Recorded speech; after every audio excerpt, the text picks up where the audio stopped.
बिस्मिल्लाहिर्रहमानिर्रहीम। अस्सलाम वालेकुम बच्चों, हम लोग 10th क्लास की फ़िज़िक्स का इंट्रोडक्टरी लेक्चर ले चुके हैं। मतलब उसमें हमने देखा कि हमने इस फ़िज़िक्स में पढ़ना क्या है।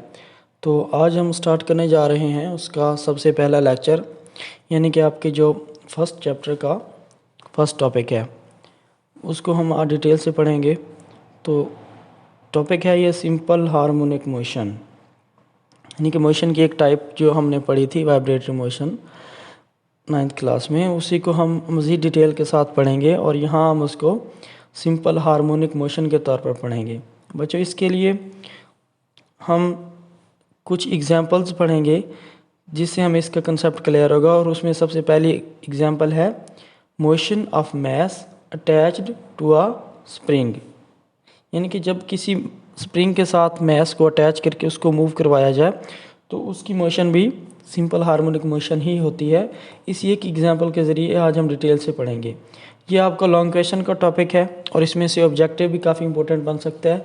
लेकिन लॉन्ग क्वेश्चन में ये क्वेश्चन आता क्या है वो भी यहाँ पर मौजूद है। What is simple harmonic motion? Show that motion of mass attached to a spring is simple harmonic motion. ठीक है, हम इसको फर्दर डिटेल से देखते हैं कि हमने इसमें आज पढ़ना क्या है इस टॉपिक में, जो कि इसी एक टॉपिक या इसी एक लॉन्ग क्वेश्चन के साथ रिलेटेड होगा। सबसे पहले हमें पता हो कि सिंपल हार्मोनिक मोशन होती क्या है, हम ये पढ़ेंगे। फिर इस मोशन को हम एक एग्जांपल के ज़रिए पढ़ेंगे, यानी कि mass attach to a spring. फिर इसी में एक फर्दर सब टॉपिक आएगा रिस्टोरिंग फोर्स क्या होती है, और टाइम पीरियड जो हम यहाँ पर पढ़ेंगे सिंपल हार्मोनिक मोशन में स्प्रिंग सिस्टम का। ठीक है, बेसिक इसका हम पहले कंसेप्ट लेते हैं, जिसकी जो बेसिक पॉइंट है जिसकी बुनियाद पर हम ये टॉपिक पढ़ें या जिसकी बुनियाद पर हम सिंपल हार्मोनिक मोशन को डिस्कस करेंगे, वो ये है कि body said to be vibrating if it moves back and forth और to and fro about a point. ये तो हमें पता है कि टू एंड फ्रो मोशन होती क्या है, लेकिन इसी वाइब्रेशन की एक और फॉर्म है ऑसिलेशन। ये भी उसी की किस्म होती है। A special kind of vibratory और oscillatory motion is called simple harmonic motion. ठीक है, ये उसी वाइब्रेटिंग मोशन की आप कह लें कि एक स्पेशल काइंड है। थोड़ा सा इसको डिटेल्स में हम पढ़ेंगे। तो अब सिंपल हार्मोनिक मोशन होती क्या है, इसकी डेफिनेशन सबसे पहले देखते हैं। जैसा कि आपने लॉन्ग क्वेश्चन लिखते हुए भी सबसे पहले इसके छोटा सा इंट्रोडक्शन लेना है और फिर इसकी जो एग्जांपल है उस पर जाने से पहले डेफिनेशन लिखनी है। डेफिनेशन या स्टेटमेंट आप देखें, simple harmonic motion occurs, simple harmonic motion तब होती है when net force is directly proportional to the displacement from mean position.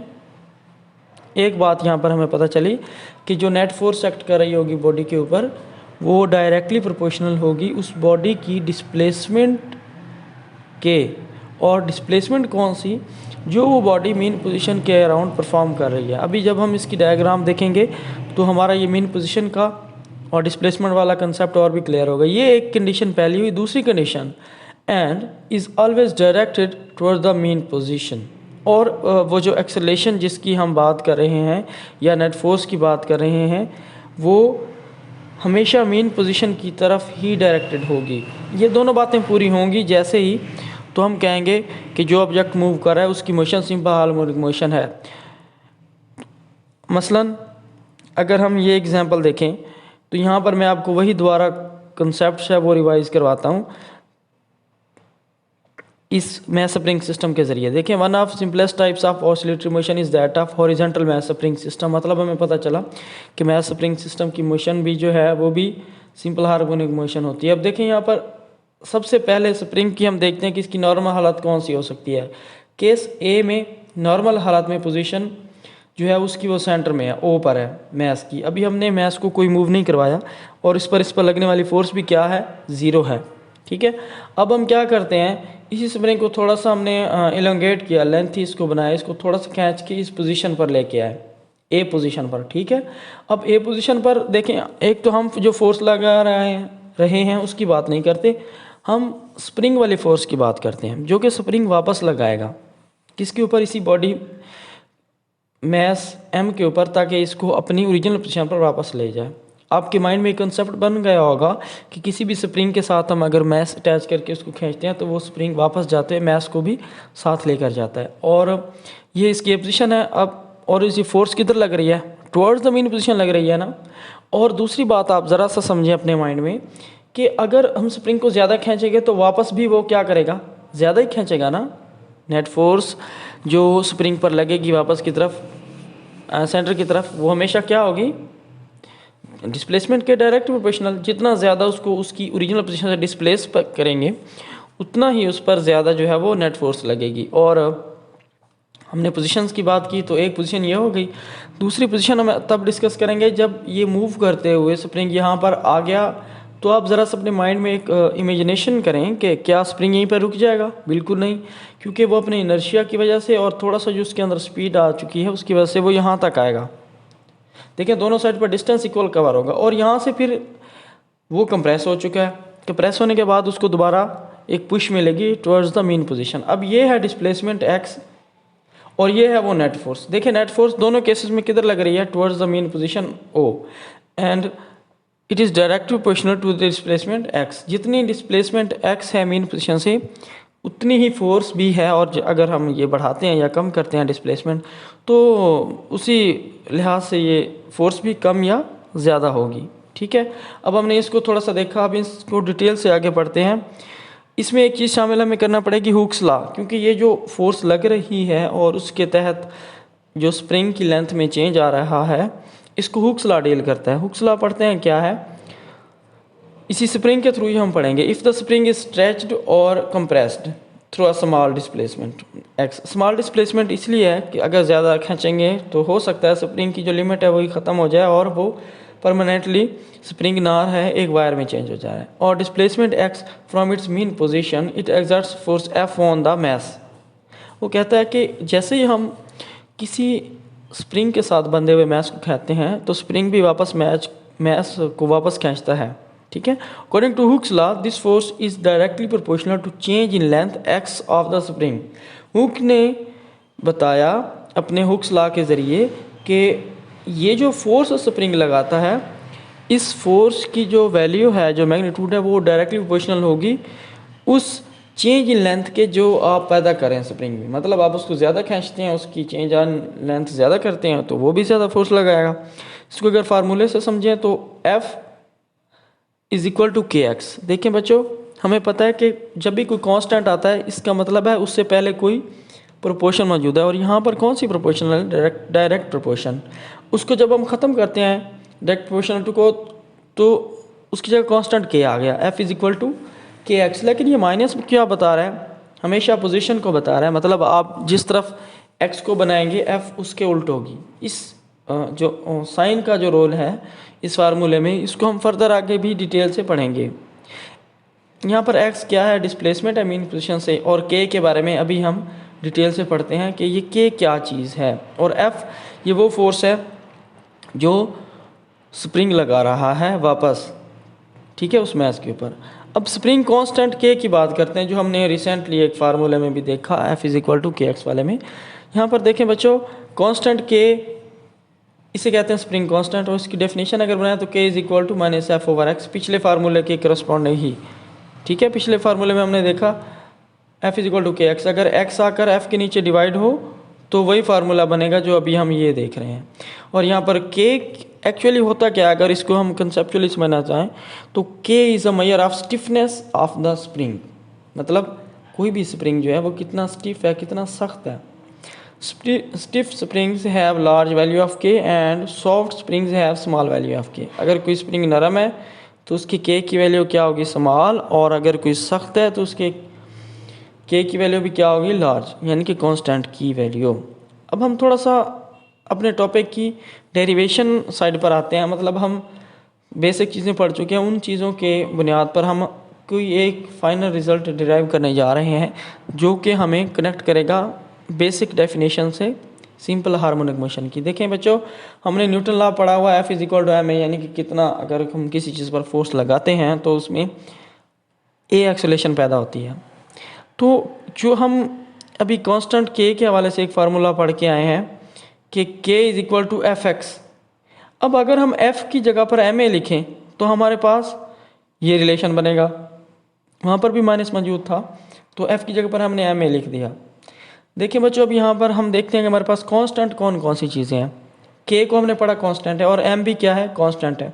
हम एक और रिलेशन बनाते हैं जिसमें एक्स इधर आकर क्या हो, मल्टीप्लाई, के एक्स हो जाएगा, और फिर एम आकर के नीचे क्या आ जाए, डिवाइड। तो के ओवर एम एक्स, ठीक है, इज इक्वल टू ए, यानी कि एक्सेलेरेशन अब फिर एक डायरेक्ट रिलेशन बना रही है, किसके साथ, डिस्प्लेसमेंट के साथ। ये यहाँ से पता चला ना, ये दोनों चीज़ें क्या हैं, कांस्टेंट हैं। और अगर हम नेगेटिव को कांस्टेंट में शामिल कर दें या नेगेटिव को सिर्फ साइन की वजह से इग्नोर करें, तो देखें ये रिलेशन क्या है, डायरेक्ट है। एक्सेलेरेशन डायरेक्टली रिलेटेड है डिस्प्लेसमेंट के साथ। ये माइनस का रोल अभी हम डिटेल से डिस्कस करते हैं। तो हमें यहाँ से क्या पता चला, it means that the acceleration of a mass attached to a spring is directly proportional to its displacement from the mean position.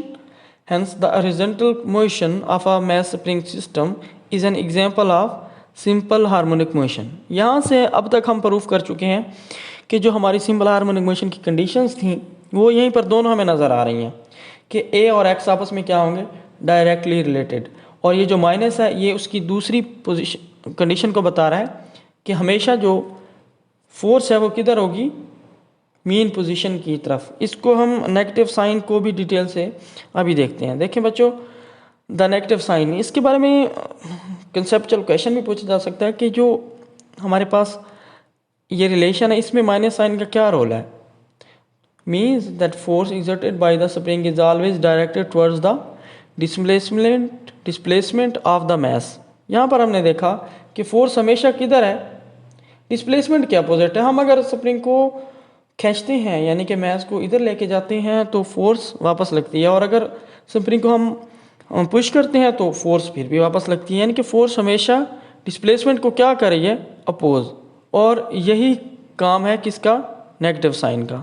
ठीक है, अब हमने अब तक क्या पढ़ लिया, इस फार्मूले को हम डिटेल तक समझ चुके हैं। इसमें से हमें पता चल गया कि ये हमें सिंपल हार्मोनिक मोशन की जो दोनों कंडीशंस हैं वो दोनों सेटिस्फाई करके दिखाता है, और हमने फार्मूला भी ड्राइव कर लिया। अब हम एक रिलेशन बनाते हैं टाइम पीरियड का, और हमें यहाँ से ये भी पता चलेगा कि टाइम पीरियड होता क्या है। लेकिन उससे पहले आपको पता होना चाहिए रिस्टोरिंग फोर्स क्या होती है। ठीक है, ये एक शॉर्ट क्वेश्चन लगा भी है और आपके इस टॉपिक का भी हिस्सा है। जब आप इसको लॉन्ग क्वेश्चन के तौर पर लिखेंगे तो ये भी इसके साथ हमने अटैच करना है। रीस्टोरिंग का लफ्ज़ी मतलब देखें तो मतलब है रीस्टोर करने वाली, ठीक है, अपनी पोजीशन पर वापस लाने वाली। आ रीस्टोरिंग फोर्स ऑलवेज पुशेज और pulls the object performing oscillatory motion towards the mean position. ऐसी कोई भी फोर्स जो किसी चीज़ को मीन पोजीशन की तरफ वापस लेकर आए वो उसके लिए रीस्टोरिंग फोर्स कहलाएगी।